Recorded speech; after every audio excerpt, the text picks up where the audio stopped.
Class 9th के भैया बहन, आज डेमोक्रेटिक पॉलिटिक्स के पाठ 5 संस्थाओं का कामकाज, इसके बारे में अध्ययन करने जा रहे हैं।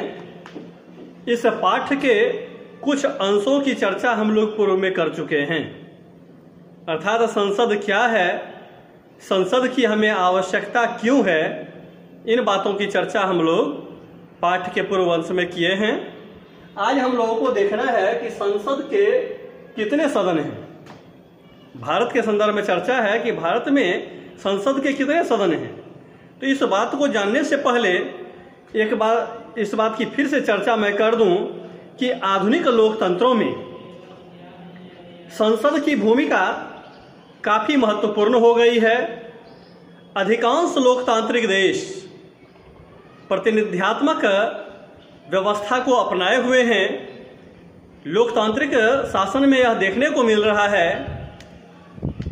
कि स्विट्जरलैंड को छोड़कर जितने भी लोकतांत्रिक देश हैं, वहां शासन व्यवस्था जनप्रतिनिधियों के माध्यम से ही संचालित किए जाते हैं।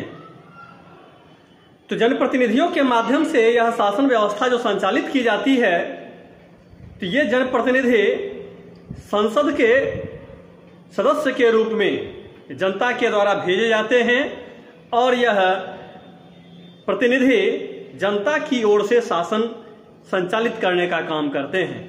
अर्थात यह सदन ही इस प्रकार का माध्यम है, संसद ही वह माध्यम है जिसके माध्यम से जनता शासन में अप्रत्यक्ष रूप से सहभागी होती है।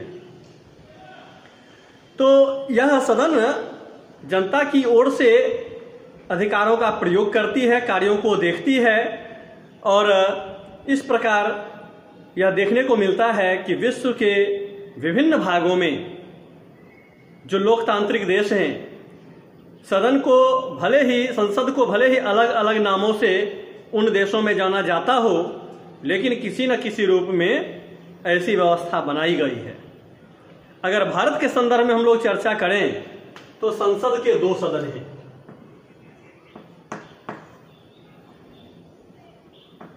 लोकसभा और राज्यसभा।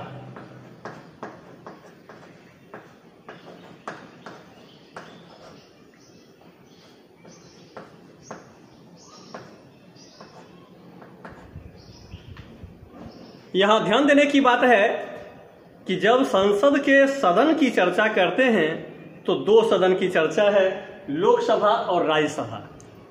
लोकसभा को हाउस ऑफ द पीपुल कहा गया है और राज्यसभा को काउंसिल ऑफ द स्टेट्स भी कहा गया है। तो ये सदन के रूप में जब चर्चा हो तो संसद के 2 सदन हुए, लेकिन अगर संसद की बात हो तो इसमें इन 2 सदनों के साथ साथ राष्ट्रपति भी सम्मिलित होते हैं। अर्थात जब कभी हम यह सुनते हैं कि किसी कानून को, किसी विधेयक को संसद ने पास कर दिया है, कानून बन गया है वह, तो इसका मतलब है कि संसद के दोनों सदन अर्थात लोकसभा और राज्यसभा से वह विधेयक पारित होने के बाद राष्ट्रपति के हस्ताक्षर भी उस पर हो गए हैं। अर्थात राष्ट्रपति की अनुमति के बाद ही कोई भी विधेयक कानून का रूप धारण करता है। तो संसद के अंतर्गत लोकसभा, राज्यसभा और राष्ट्रपति भी सम्मिलित हैं। तो हालांकि बहुत सारे देशों में अलग अलग नाम से भी संसद को जाना जाता है, लेकिन लगभग उनका कामकाज एक रूप ही होता है। तो पिछले कक्षा में जो हम लोगों ने संसद के संदर्भ में चर्चा की थी, उसके बारे में एक बार पुनः कुछ बातों को हमें ध्यान करने की आवश्यकता है, स्मरण करने की आवश्यकता है। अब जैसे कि कुल सदस्यों की संख्या कितनी होती है। अगर सदस्य संख्या की बात करें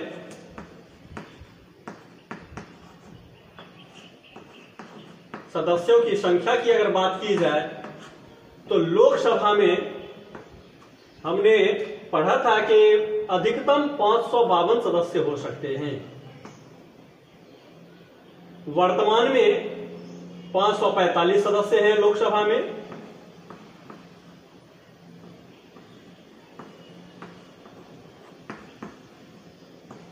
वर्तमान में 545 और यह अधिकतम 552।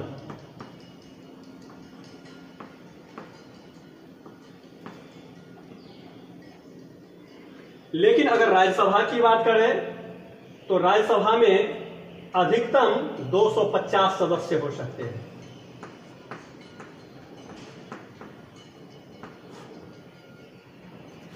तो इस दोनों सदनों की जब चर्चा करते हैं तो इन 545 सदस्य में 543 सदस्य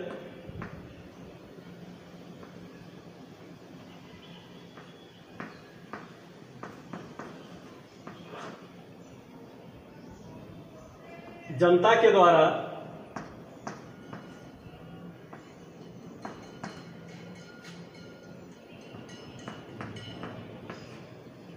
निर्वाचित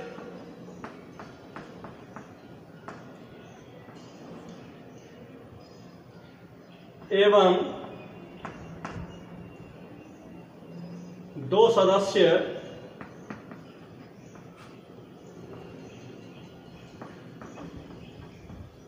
एंग्लो इंडियन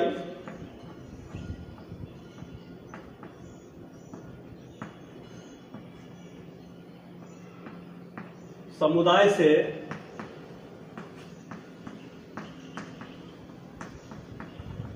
राष्ट्रपति द्वारा मनोनीत होते हैं।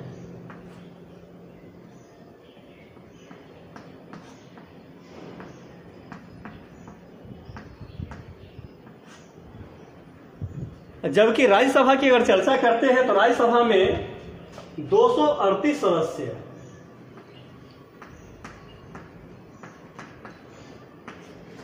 राज्यों के राज्य विधानमंडल के सदस्यों के द्वारा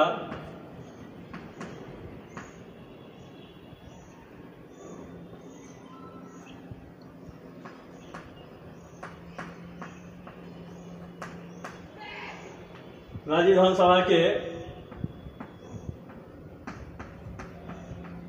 निर्वाचित सदस्यों द्वारा चुने जाते हैं।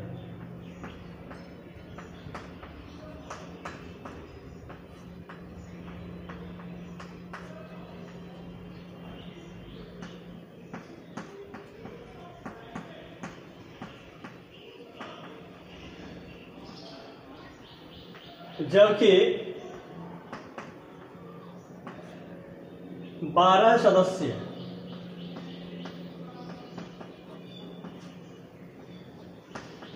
राष्ट्रपति द्वारा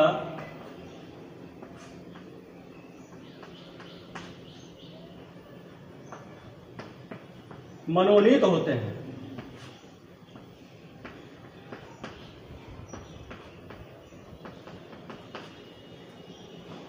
तो जब सदस्य संख्या की बात करते हैं तो लोकसभा में अधिकतम 552 सदस्य हो सकते हैं, वर्तमान में 545 सदस्य हैं। इसमें राष्ट्रपति जब यह महसूस करते हैं कि लोकसभा में एंग्लो इंडियन समुदाय के लोगों का प्रतिनिधित्व नहीं हुआ है तो ऐसी स्थिति में वह 2 सदस्यों को मनोनीत भी कर सकते हैं। जबकि राज्यसभा में अधिकतम सदस्यों की संख्या 250 होती है। इसमें भी 2 प्रकार से सदस्यों का चयन होता है। एक तो ये हो गया कि 238 सदस्य राज्य विधानसभा के जो निर्वाचित सदस्य होते हैं अर्थात एमएलए वगैरह, एमएलए ऐसे सदस्यों को चुनते हैं 238 सदस्यों को, और 12 सदस्य राष्ट्रपति के द्वारा मनोनीत होते हैं। मन में आएगा ये 12 सदस्य कौन होंगे? तो इन 12 सदस्यों में ऐसे सदस्य शामिल हैं जो कि समाज सेवा के क्षेत्र में, विज्ञान के क्षेत्र में, खेल के क्षेत्र में, फिल्म के क्षेत्र में, या अर्थात किसी भी क्षेत्र के वह बहुत बड़े विशेषज्ञ हैं। तो ऐसे क्षेत्र से लोगों को राष्ट्रपति मनोनीत करते हैं। इनकी संख्या 12 होती है। अब दूसरी बात इसी में आ गया कि सदस्यों को कौन चुनते हैं, तो यह हम लोगों ने देख लिया। फिर अब है कि उनका कार्यकाल क्या होता है। अगर कार्यकाल के दृष्टिकोण से देखें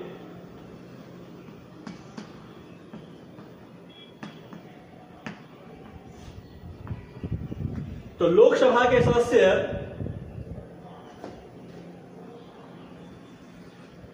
लोकसभा के सदस्य 5 वर्षों के लिए चुने जाते हैं।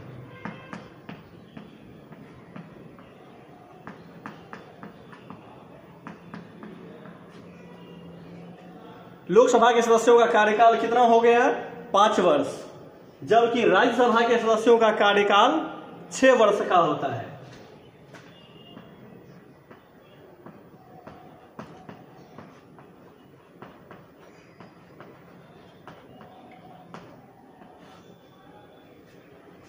तो दोनों के सदस्य संख्या में भी अंतर है, इनके चुनाव की पद्धति में भी अंतर है, और साथ ही साथ कार्यकाल में भी अंतर देखने को मिलता है।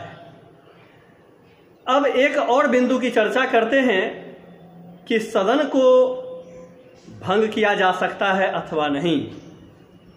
तो बताया गया कि लोकसभा यह 5 वर्ष से पूर्व भी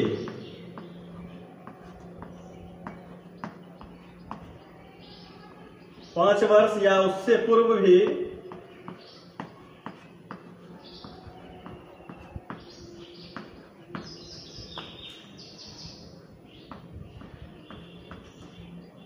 भंग हो सकता है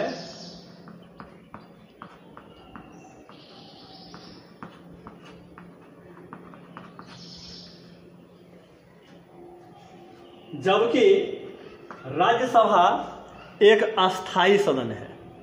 यह ध्यान करना है कि यह 6 वर्ष जो मैंने लिखा है कार्यकाल, यह राज्यसभा का कार्यकाल नहीं है, यह राज्यसभा के सदस्यों का कार्यकाल है। राज्यसभा एक अस्थाई सदन है जो कभी भंग नहीं होती है। इसके यह सदस्य जो होते हैं, प्रत्येक 2 वर्ष पर 1/3 सदस्य रिटायर हो जाते हैं और उनके जगह पर नए सदस्यों का चयन हो जाता है, चुनाव हो जाता है। इस प्रकार से राज्यसभा के सारे सदस्य का एक बार कभी चुनाव नहीं होता और इस कारण से राज्यसभा कभी भंग नहीं होती है। राज्यसभा एक अस्थाई सदन है, जबकि लोकसभा के सारे सदस्यों के लिए एक साथ चुनाव होते हैं। कभी विषम परिस्थिति को छोड़कर कुछ सदस्यों के लिए उपचुनाव की भी व्यवस्था होती है। तो इस प्रकार से यह लोकसभा और राज्यसभा के संदर्भ में हम लोगों ने कुछ अध्ययन किया है। अब इन दोनों का हम लोग तुलनात्मक अध्ययन करने जा रहे हैं, लोकसभा बनाम राज्यसभा।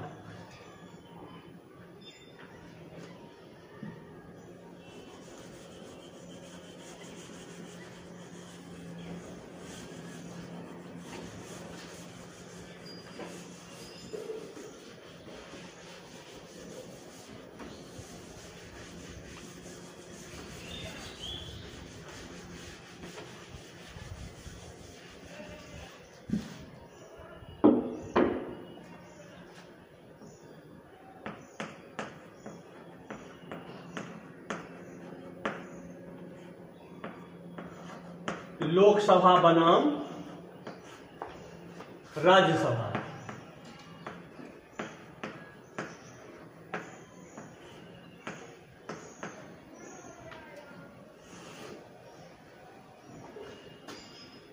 हालांकि अभी भी हम लोगों ने लोकसभा और राज्यसभा की कुछ तुलना की है, चाहे उसके कार्यकाल के संबंध में हो, सदस्यों के चुनाव की पद्धति के संबंध में हो, इन बातों की चर्चा की है हम लोगों ने।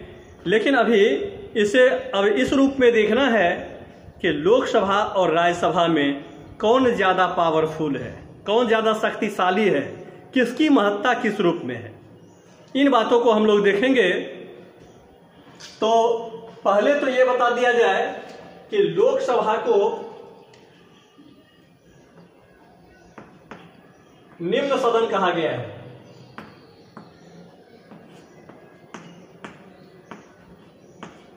और राज्यसभा को उच्च सदन कहा गया है।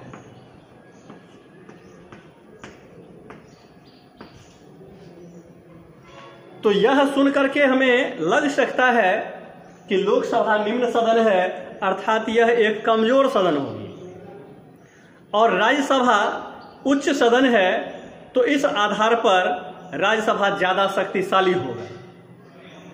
मन में यह एक जिज्ञासा हो सकती है, इस प्रकार की कल्पना हम कर सकते हैं लेकिन यह ध्यान देने की बात है कि यह केवल कहने की बात है कि लोकसभा निम्न सदन है, राज्यसभा उच्च सदन है।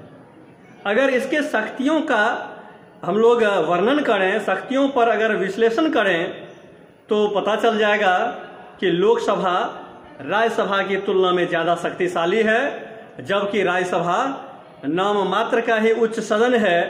अपने सदस्यों के विशिष्ट क्षेत्रों से चुने जाने के कारण यह उच्च सदन के रूप में मान्यता प्राप्त है, जबकि शक्तियों के उपयोग के मामले में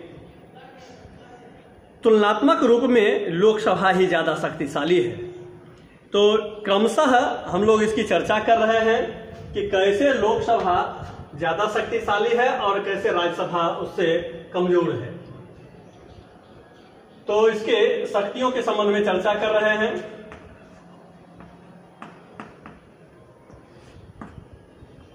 सामान्य कानून के संबंध में हम लोग चर्चा कर रहे हैं अभी।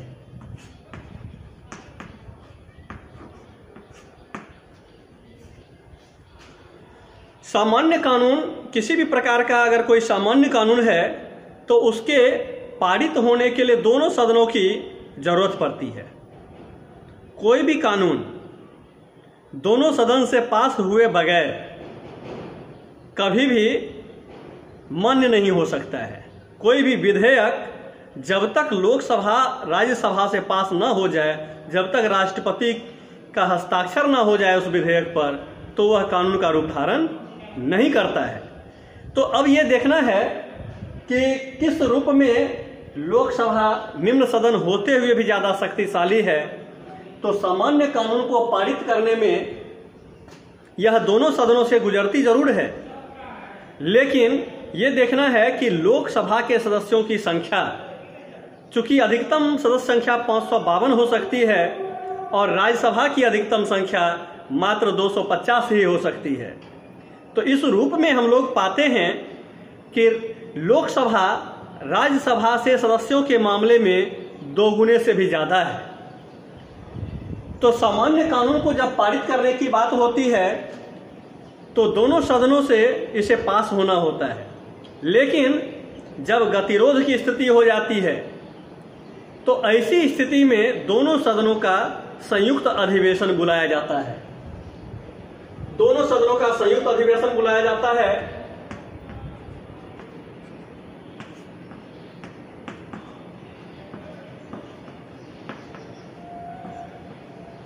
तो स्वाभाविक है कि 552 प्लस 250, अगर इतने सदस्यों को सामूहिक रूप से सदन में बुलाया जाए और इनसे वोटिंग कराया जाए, तो जिनकी इच्छा उस कानून के पक्ष में ज्यादा होगी उन्हीं की बात मान्य होगी। तो लोकसभा की सदस्य संख्या राज्यसभा से 2 गुनी से भी अधिक है, तो सामान्य रूप में यह सामान्य कानून जो होता है लोकसभा के इच्छा के अनुरूप ही पास हो जाता है। राज्यसभा के विरोध करने से भी बहुत ज़्यादा कोई फर्क नहीं पड़ता है। तो अतः अगर हम लोग सामान्य कानून के संबंध में चर्चा करें तो ये स्पष्ट होता है कि लोकसभा, जिसे कि निम्न सदन भले ही कहा गया है, लेकिन वह काफी शक्तिशाली है। राज्यसभा की तुलना में ज्यादा वह ताकतवर है। फिर उसके बाद दूसरी बात कर रहे हैं, यह ध्यान देना है कि हम लोग भले ही यहाँ लोकसभा के सामने लिख रहे हैं इन बातों को, लेकिन चर्चा राज्यसभा के साथ भी कर रहे हैं। तो अर्थात तुलनात्मक अध्ययन हो रहा है, इसे ध्यानपूर्वक सुनना और समझना चाहिए हमें। अब एक तो यह हो गया सामान्य कानून के संबंध में। दूसरी बात वित्त विधेयक के संबंध में हम लोग चर्चा करेंगे।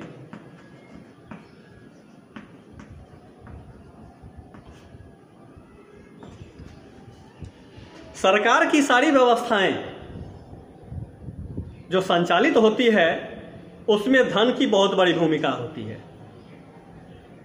तो धन विधेयक, जिसे कि वित्त विधेयक भी कहा गया है, तो इस मामले में राज्यसभा ज्यादा शक्तिशाली है कि लोकसभा ज्यादा शक्तिशाली है, इसे समझना अत्यंत आवश्यक है। तो बताया गया है कि वित्त विधेयक किसी भी वित्त विधेयक को सर्वप्रथम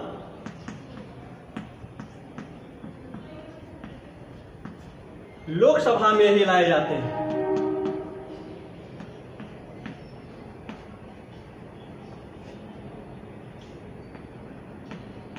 लोकसभा में ही लाए जाते हैं।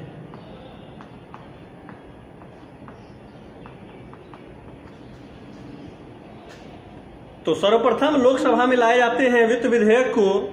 इससे भी वित्त विधेयक के मामले में लोकसभा की प्रमुखता जाहिर होती है, लेकिन केवल पहले ला देने से ही यह ज्यादा शक्तिशाली माना जाए ऐसा नहीं है। इसके पीछे और भी कुछ बातें हैं। लोकसभा से पास विधेयक, वित्त विधेयक जो होगा उसे राज्यसभा भेजा जाता है। राज्यसभा को वित्त विधेयक के संबंध में मात्र 14 दिनों तक विचार करने का अवसर प्राप्त होता है। इन 14 दिनों में राज्यसभा उस वित्त विधेयक के संबंध में कुछ संशोधन प्रस्ताव या उसी रूप में वह अगर लोकसभा को पास करके लौटा नहीं देती है तो यह 14 दिनों के बाद स्वतः मान लिया जाता है कि वह राज्यसभा से पास हो गया है। अर्थात वित्त विधेयक के संबंध में राज्यसभा अधिकतम 14 दिनों का विलंब कर सकती है। तो यह जो अवधि से वह बंधी हुई है, ये स्पष्ट करता है कि वित्त विधेयक के संबंध में भी लोकसभा राज्यसभा से ज्यादा शक्तिशाली है। तीसरी बात कि लोकसभा मंत्रिपरिषद के नियंत्रण के संबंध में चर्चा आप करते हैं। मंत्रिपरिषद पर नियंत्रण,